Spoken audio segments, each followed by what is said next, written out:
ಸೀತೆ ಹುಟ್ಟಿದ ಸ್ಥಳ ಯಾವುದು? ನೇಪಾಳ. ನೇಪಾಳ. ಅದರಲ್ಲಿ ಒಂದು ಪ್ಲೇಸ್ ಮಿಥಿಲಾಪುರಿ. ಆ ಒಂದು ಕೋದಂಡ ಅನ್ನೋ ಒಂದು ಜನ ಸವಲತ್ತು ಇರೋದ್ರಿಂದ ಅವನನ್ನ ನಾವು ಕೋದಂಡ ರಾಮ ಅಂತ ಕರೀತೀವಿ. ಲಕ್ಷ್ಮಣ ಯಾವ ದೇವರ ಅವತಾರ? ಸೀತೆಯ ತಂದೆಯ ಹೆಸರೇನು? ಜನಕ ಮಹಾರಾಜ. ರಾಮ ಯಾವ ವಂಶದಲ್ಲಿ ಜನಿಸ್ತಾನೆ? ಸೂರ್ಯವಂಶದಲ್ಲಿ. ರಾಮಾಯಣ ಓದ್ತೀರಾ? ಭಗವದ್ಗೀತೆ ಟೀಚರ್. ಹೌದಾ? ನೀವೇನಾರು ಹೇಳ್ತೀರಾ?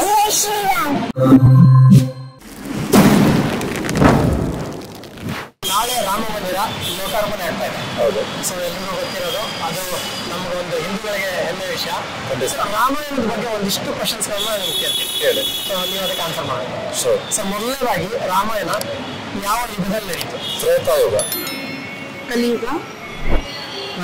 ಕಲಿಯುಗ. ತ್ರೇತಾಯುಗ. Yes, correct. ಎರಡನೇ ಪ್ರಶ್ನೆ, ಸೀತೆಯ ತಂದೆಯ ಹೆಸರೇನು? ಜನಕ ಮಹಾರಾಜ.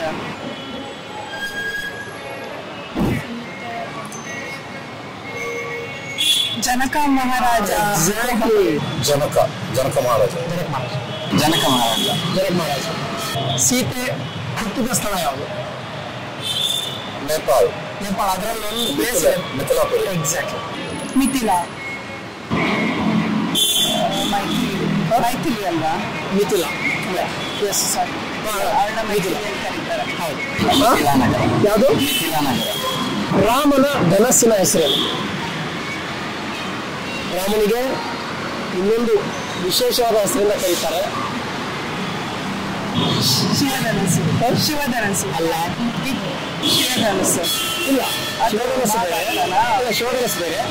ರಾಮನ್ ಧನಸ್ಸಿನ ಹೆಸರೇನು? ಧನಸ್ಸು ನೆನಪಾಗ್ತಿಲ್ವಲ್ಲ. ರಾಮನ್ನ ಈ ಒಂದು ಹೆಸರಿನಿಂದಲೂ ಕರಿತೀವಿ ನಾವು. ರಾಮನ್ನ ಬೇರೆ ಹೆಸರಿಂದ ಕರೀತಾರೆ.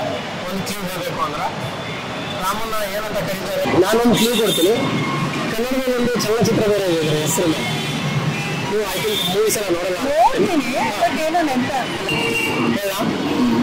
ಎಸ್, ಕೋದಂಡ ರಾಮ. ಸೊ ಕೋದಂಡ ಅನ್ನೋದು ಒಂದು ಧನಸ್ಸು. ಕೋದಂಡ. ಕೋದಂಡ ಅನ್ನೋದೇ ಒಂದು ಧನಸ್ಸಿನ ಹೆಸರು. ಕೋದಂಡರಾಮ. ಆ ಒಂದು ಕೋದಂಡ ಅನ್ನೋ ಒಂದು ಧನ ಸವಲತ್ತು ಇರೋದ್ರಿಂದ ಅವನನ್ನ ನಾವು ಕೋದಂಡ ರಾಮ ಅಂತ ಕರಿತೀವಿ. ಕೋದಂಡ. ಕೋದಂಡ.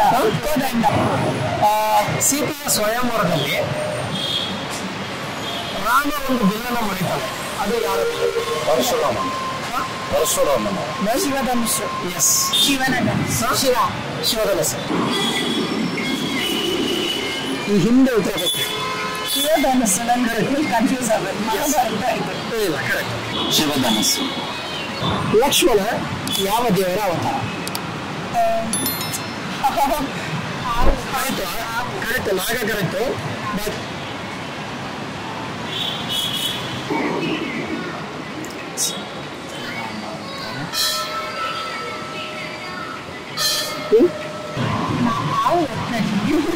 ಯಾವುದು ಅಂತ ಗೊತ್ತಿಲ್ಲ. ನಾನೆಲ್ಲ ಶೇಷನಾಗ ಶೇಷನಾಗ ಅಲ್ವಾ?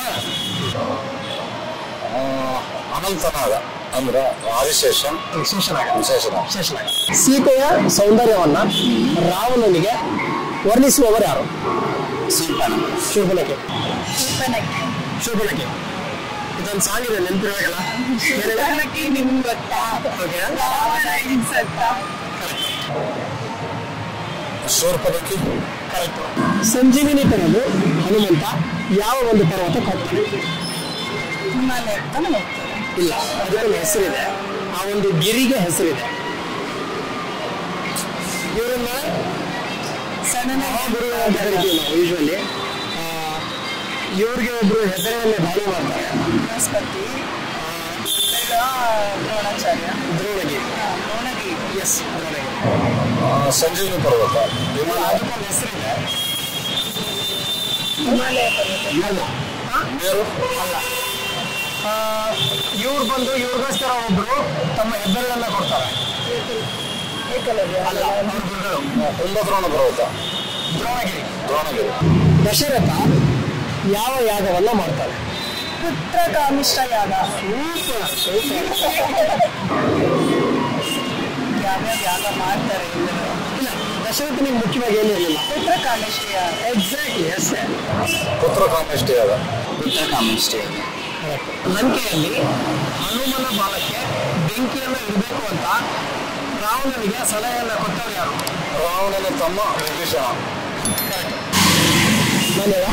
ವಿಭೀಷಣ. ಅಷ್ಟೊಂದು ಗೊತ್ತಿಲ್ಲ. ವಿಭೀಷಣ. ಕ್ಷಣ ಅಂತೂ ಖಂಡಿತ. ಎಕ್ಸಾಕ್ಟ್ಲಿ, ಅವನೇ ಕೊಟ್ಟಿದ್ದು. ಆಮೇಲೆ ಕನ್ವರ್ಟ್ ಆಗಿತ್ತು. ಅವನೇ ಕೊಟ್ಟಿದ್ದು. ಶ್ರೀರಾಮ ಯಾವ ವಂಶದಲ್ಲಿ ಹುಡ್ತಾರೆ? ಸೂರ್ಯವಂಶ. ಸೂರ್ಯವಂಶದಲ್ಲಿ. ರಾಮಾಯಣ ಓದ್ತೀರಾ? ಅಲ್ವಾ, ಭಗವದ್ಗೀತಾ ಟೀಚರ್. ಹೌದಾ?